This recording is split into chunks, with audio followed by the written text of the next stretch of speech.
Bismillahirrahmanirrahim. Assalamualaikum warahmatullahi wabarakatuh. Alhamdulillahirabbil alamin.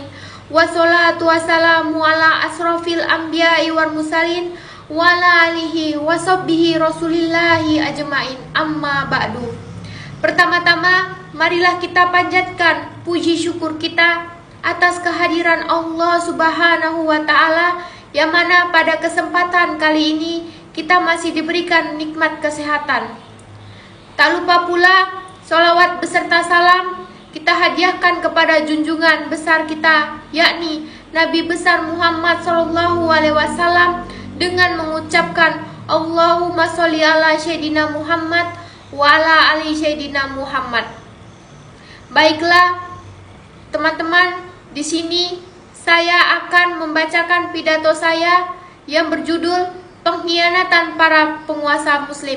Sebelumnya, perkenalkan, nama saya Delani Sabrina, NPM 2252 10 212. Yang saya hormati Bapak Syaifullah sebagai dosen pengampu, dan yang saya sayangi teman-teman semuanya.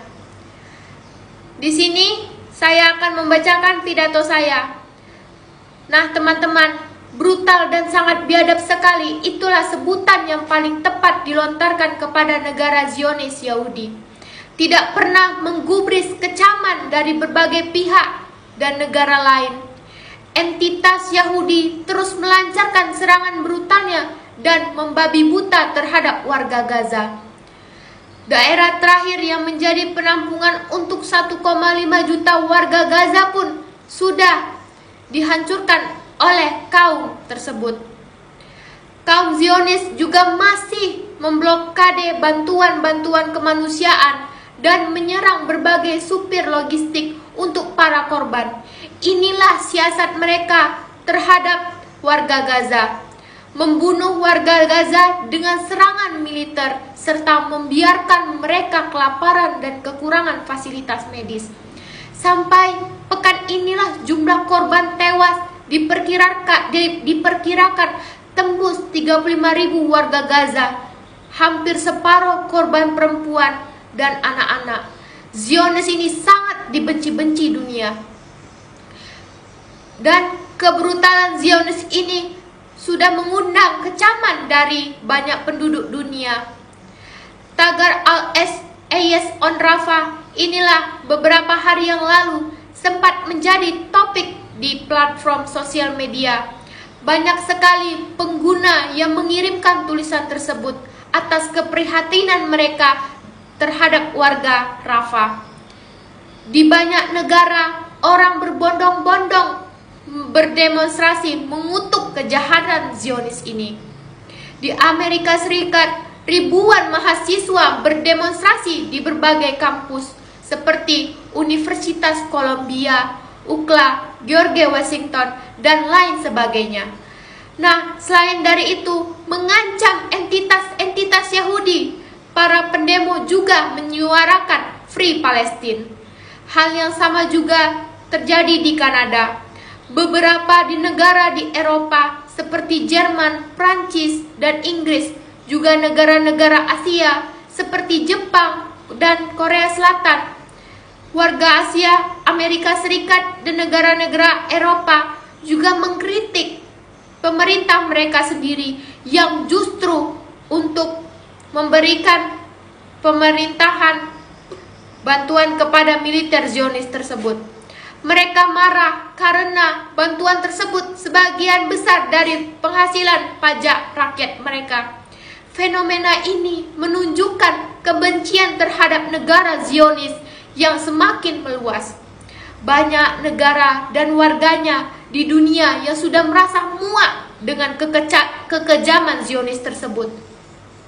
Kaum Zionis ini yang sering mengemis simpati dunia dengan menceritakan sejarah korban genosida Nazi Jerman ini ternyata lebih kejam dengan tindakan genosida mereka terhadap penduduk Palestina.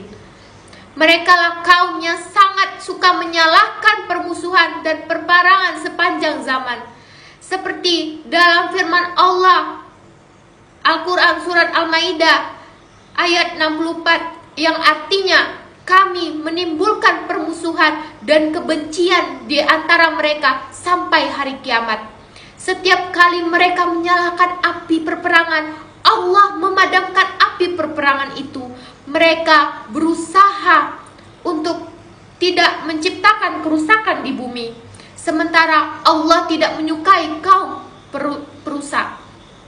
Nah, rapuhnya entitas Yahudi ini, sebenarnya negara Zionis adalah negara serapu serang laba-laba, bukan negara besar, apalagi adidaya seperti yang dimitoskan oleh Barat dan dihembuskan oleh para pemimpin Arab. Agresi militer yang mereka lancarkan semakin memperlihatkan kerapuhan entitas Yahudi tersebut. Inilah makar Allah yang telah diperlihatkan pada kaum kufar dan Zionis. Allah Subhanahu wa Ta'ala berfirman dalam Al-Quran surat Al-Imran ayat 54 yang artinya mereka kaum kafir membuat tipu daya, Allah pun membalas tipu daya mereka. Allah adalah sebaik-baiknya pembalas tipu daya. Pertama, militer Yahudi sebenarnya sudah mengalami kekalahan fisik maupun mental sejak 7 Oktober tahun lalu. Pihak militer Zionis ini melaporkan 1,122 tank lapis baja milik mereka rusak berat, termasuk 980 unit tank Merkava yang mencapai 54 miliar.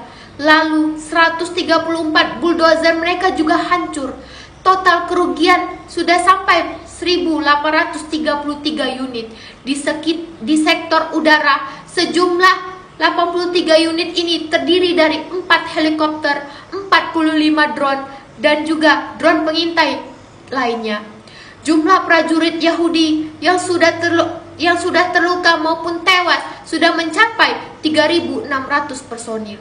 Dilaporkan juga ada 2.000 anggota pasukan mengalami gangguan jiwa.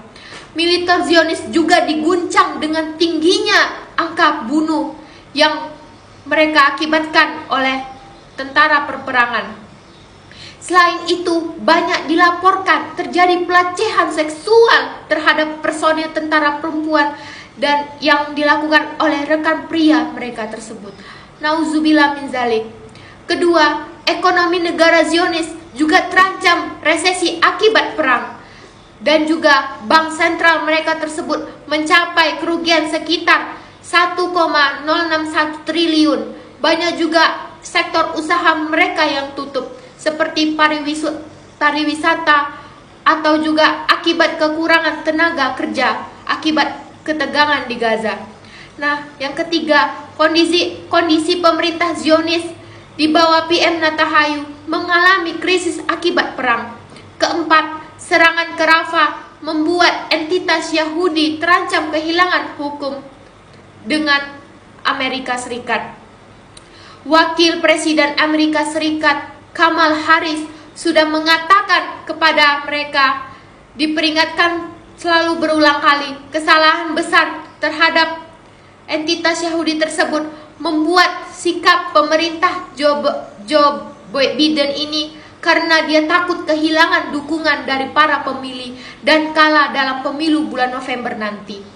Publik Amerika Serikat juga percaya kalau banyak anggota dan pejabat mereka yang tunduk pada kelompok Yahudi tersebut. Dan yang kelima, entitas Yahudi sudah semakin terkucil di dunia internasional ini. Mahkamah Pidana Internasional memutuskan bahwa mereka memiliki yurisdik atas dugaan kejahatan terhadap warga Palestina tersebut. Nah, penting bagi kita untuk selalu memahami akar permasalahan dan mencari sosial yang adil dan bijaksana. Nah, warga Palestina telah mencapai berbagai tindakan yang bisa dianggap biadab oleh sebagai kelompok Yahudi. Nauzubillah min zalik. Segitulah pidato dari saya. Apabila ada kekurangan, saya mohon maaf. Saya sudahi dengan wabillahi taufik wal hidayah. Wassalamualaikum warahmatullahi wabarakatuh. Terima kasih buat teman-teman yang udah menonton video pidato saya.